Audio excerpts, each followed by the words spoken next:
In the given figure, AOB is a diameter of a circle with center O. Find tan A, tan B. Consider triangle ABC in a given figure ABC, right angle at C. Here AC is equal to 3 centimeters, BC is equal to 2 centimeters. For angle A, BC is equal to vertical side, AC is equal to base. Tan A is equal to vertical side by base is equal to vertical side BC divided by base AC is equal to 2 by 3. Triangle ABC, right angle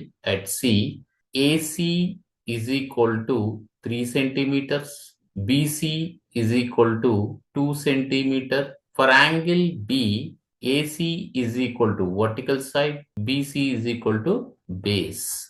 Tan B is equal to vertical side by base is equal to AC by BC is equal to 3 by 2. Tan A into tan B is equal to 2 by 3 into 3 by 2 is equal to 1.